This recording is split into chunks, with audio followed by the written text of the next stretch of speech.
Bali. Pour ceux qui ont déjà été, c'est un endroit où on aime aller, c'est un endroit où on aime rester. Et ma dernière expérience, par contre, je peux vous dire que c'est un endroit dont on n'aime pas forcément partir. Le matin de mon vol, de retour à Paris, je prends mon application pour m'enregistrer sur mon vol de retour.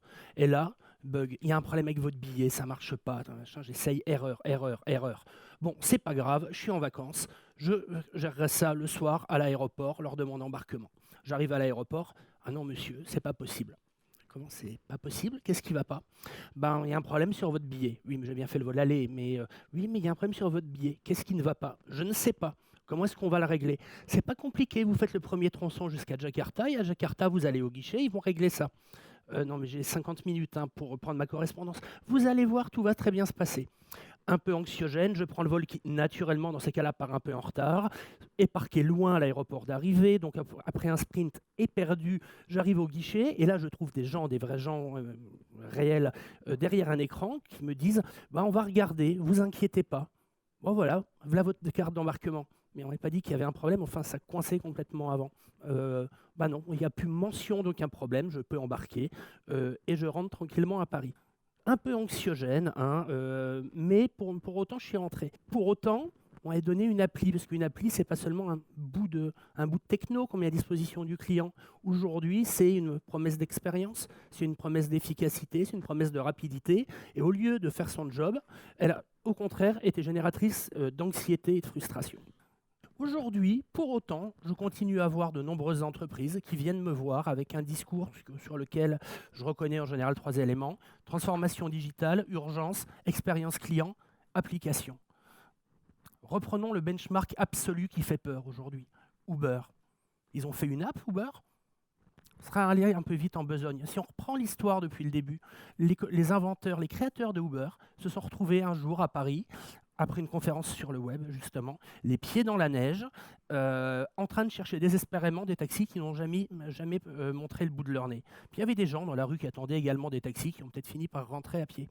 Puis ailleurs, autour des hôtels, etc., il y avait des chauffeurs dans des voitures noires, qui eux, par contre, n'avaient pas de clients, mais n'avaient aucun moyen de rencontrer les clients qui attendaient aux stations de taxi. Ce n'était pas le même marché, pas les mêmes personnes. Et au final, qu'ont fait les créateurs de Uber? Ils ont identifié un vrai problème utilisateur. Ils ont identifié des clients, des fournisseurs, et l'appli n'a servi qu'à mettre tout ça en relation. Une application, si elle ne sert pas à actionner quelque chose qui résout un vrai problème client, un vrai problème marché, elle ne sert absolument à rien. Donc au final, je pose toujours la question, mais vous voulez une appli ou quoi que ce soit, pourquoi faire? Parce que vous avez un problème client à résoudre? Parce que vous avez aujourd'hui des actifs stratégiques que l'on peut utiliser pour lancer de nouvelles activités? Parce que vous avez un problème employé à résoudre, vous avez quelque chose à faire pour que vos collaborateurs délivrent la promesse que vous faites à vos clients? Parlez des actifs stratégiques, les pages jaunes, qui se sont réinventés, changés de métier et sont passés d'un modèle 100% papier à un modèle où l'essentiel du chiffre est fait dans le digital. Lorsqu'ils se sont demandé que faire, pourquoi faire ma transformation digitale, ils se sont dit, mais on a quelque chose d'unique. Et cette capacité unique, ce n'était pas celle d'imprimer des annuaires. Cette chose unique qu'ils avaient, c'était un lien privilégié avec des millions de petites et moyennes entreprises qui étaient un cœur de cible pour lancer une activité de communication digitale. Et aujourd'hui, les pages jaunes d'ailleurs ont changé de nom et font l'essentiel de leur business dans le digital. Mais si on revient à mon affaire balinaise, il n'y a pas que l'appli, il n'y a pas que le digital qui ne marche pas. À un moment, je me suis retrouvé face à des gens qui étaient derrière un écran et qui m'ont dit « Monsieur, non, je ne vois pas, on sait qu'il y a un problème, mais je ne peux pas vous dire lequel ni comment on va le régler. » Très souvent, on se plaint des collaborateurs. On dit qu'ils ne sont pas bons, ils sont lents, ils n'ont pas le sens du service. Mais il faut voir les outils qu'on leur donne. Dans le retail, c'est quelque chose qu'on voit tous les jours.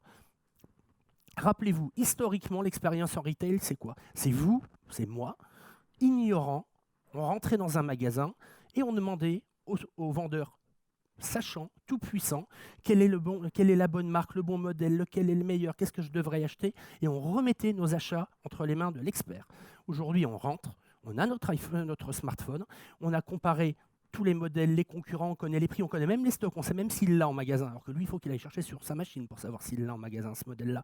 Et à la fin, comme le disait Philippe Bloch, le neuneu est passé de l'autre côté du comptoir. Le sachant, c'est nous, et le vendeur se planque dans les rayons quand il nous voit arriver.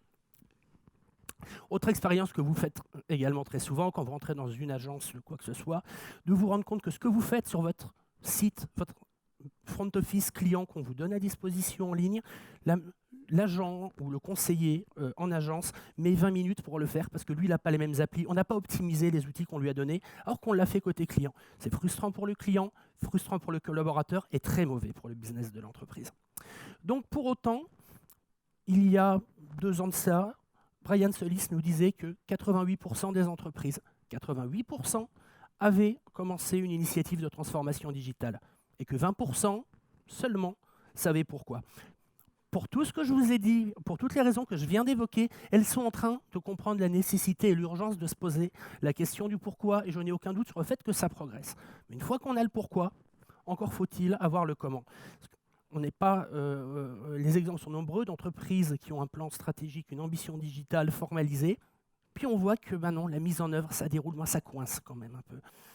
Peut-on demander à l'organisation d'hier, dont on est conscient des limites, c'est pour ça qu'on veut la transformer, de construire elle-même ce qu'elle va être demain?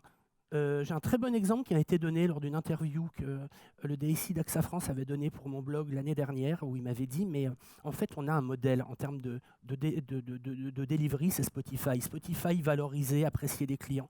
Mais Spotify, pourquoi? Parce que des nouvelles fonctionnalités, de l'innovation, c'est livré régulièrement, c'est livré avec une qualité impeccable, etc. Mais si on veut faire du Spotify, il faut qu'on sorte des modèles, des cycles de développement en V que vous connaissez bien, les effets tunnels, les choses qui sortent au bout de 3 ans. Mais ce n'est pas une compétence technologique à acquérir pour nous.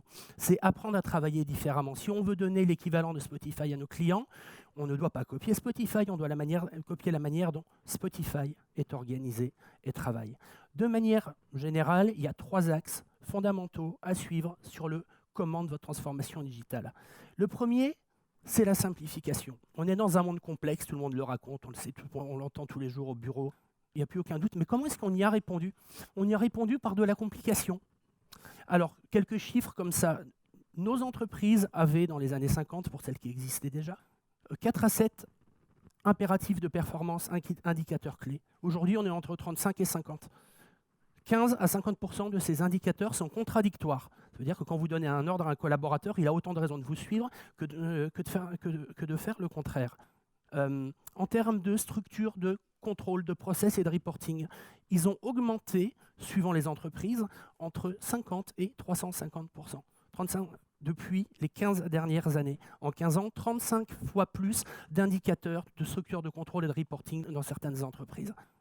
Parce que la technologie, on s'en sert pour quoi? La technologie, on s'en sert pour 2 choses.